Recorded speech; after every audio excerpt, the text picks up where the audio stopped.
বিসমিল্লাহির রহমানির রহিম। আচ্ছা, প্রথমে বলবো তোমাদের দেখে খুব ভালো লাগছে। মনে হয় যে যে টেবিলে বসে আছি এখান থেকে ওইদিকে বসতে পারলে বেশি ভালো লাগতো। একটা বন্ধু গ্রুপ, সবাই একই ইউনিফর্মে পড়া, ওই জীবনটা শেষ করে আসছি তো এই জন্য ওই জীবনটাকে মিস করি। যাই হোক, আজকে জেলা পরিষদ কর্তৃক আয়োজিত শিক্ষার্থীদের মাঝে যে ফলের গাছ বিতরণ এই প্রোগ্রামে আমার সাথে রয়েছেন আমার সহকর্মী, প্রিয় সহকর্মী, প্রধান নির্বাহী কর্মকর্তা জেলা পরিষদ পটুয়াখালী, রয়েছেন কালেক্টর স্কুলের সম্মানিত শিক্ষক মন্ডলী এবং আমার প্রিয় শিক্ষার্থীবৃন্দ।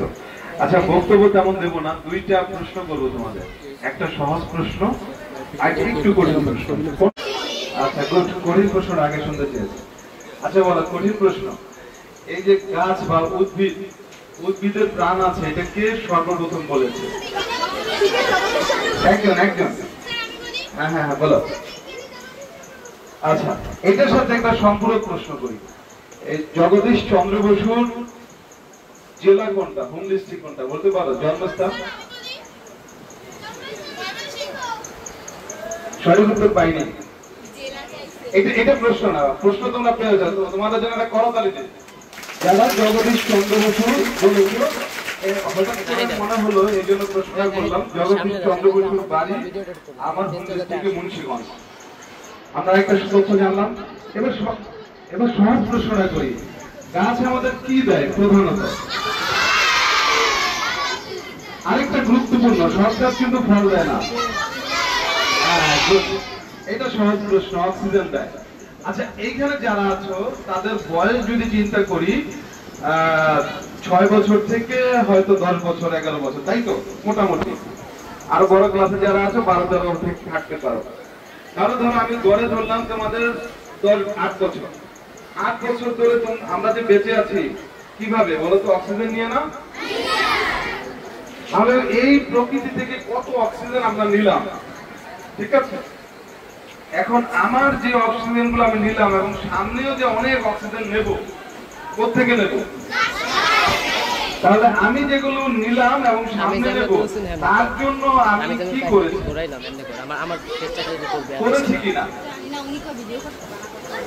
মানে প্রত্যেকের দায়িত্ব কিন্তু বুঝো। তাহলে বোঝা যাচ্ছে আরেকজনে গাছ লাগিয়েছে, সেই অক্সিজেন তুমি নিচ্ছ, ঠিক কিনা?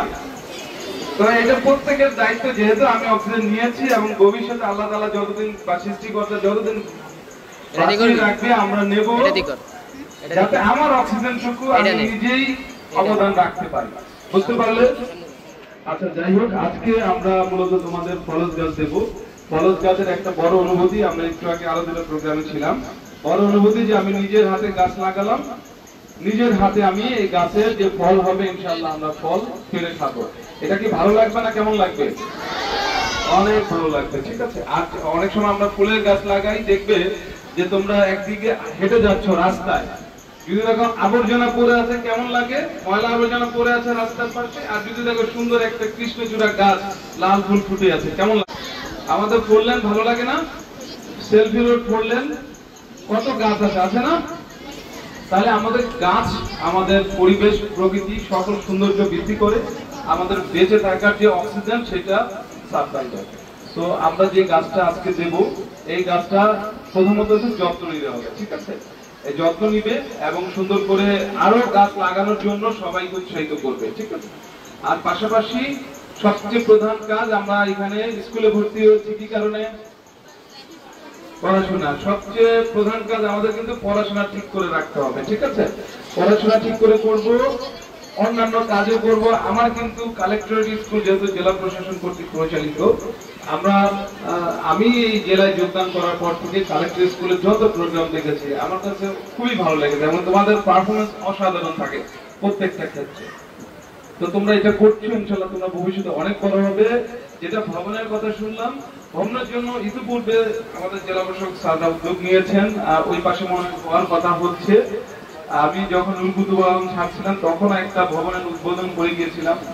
দেন আমাদের যে আবু হাসনাত মোহাম্মদ আরিফিন স্যার ছিলেন, তিনিও এটা উদ্যোগ নিয়েছেন। ইনশাআল্লাহ আমাদের নতুন জেলা প্রশাসক স্যার আগামী সপ্তাহে আসবেন, তার কাছে তোমাদের এই মেসেজটা দেবো যে দুই স্যার যেটুকু কন্ট্রিবিউশন করেছে তার কন্ট্রিবিউশন যেন আরো বেশি থাকে। কি বলো তোমরা? ইনশাআল্লাহ কালেক্টর স্কুলের ভবন নিয়ে স্বল্পতা থাকবে না। প্রত্যেক স্যারই যখন কোন জেলায় পোস্টেড হয় তখন তারা চেষ্টা করে যে কালেক্টর স্কুলে যেই শিক্ষার্থীদের যে বসার জায়গা বা শিক্ষার্থীদের শ্রেণীকক্ষের বিষয়গুলো খুব গুরুত্ব সহকারে দেখা হয়। তোমরা চিন্তা করবে না, খুব দ্রুত নতুন স্যার এসে এটা ব্যবস্থা করবে, আমরা এটার পাশে থাকবো। তোমাদের আবারও ধন্যবাদ জানাচ্ছি আমাদের সম্মানিত শিক্ষক মন্ডলীকে, ধন্যবাদ জানাচ্ছি আমার সহকর্মী প্রধান নির্বাহীকে জেলা পরিষদের, যে মূলত এই গাছ বিতরণের মূল উদ্যোগটা নিয়েছে। তোমাদের এই গাছ রোপণ হবে, তোমরা এই গাছের রোপণের মাধ্যমে একটা সবার মাঝে উদ্বুদ্ধ করবে গাছ লাগানো, এই প্রত্যাশা করে আমার বক্তব্য শেষ করছি। ভালো থাকবে।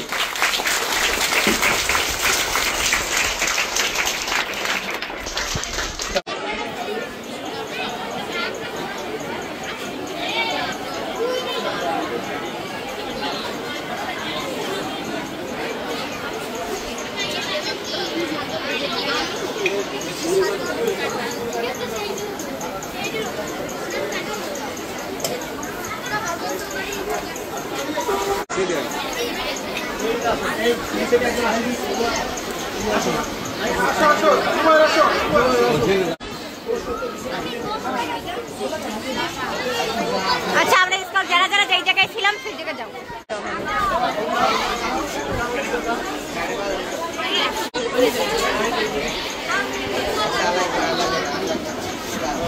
তুমি কেডা? বাবা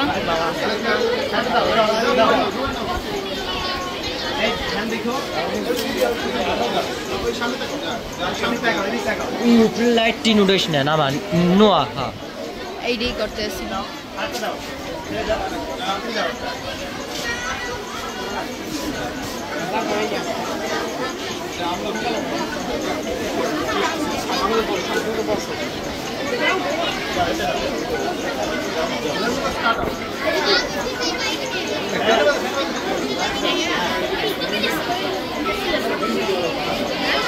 আটটা লেবু গাছ আছে।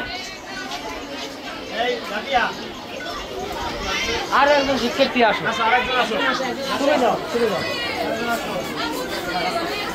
তুমি যাও।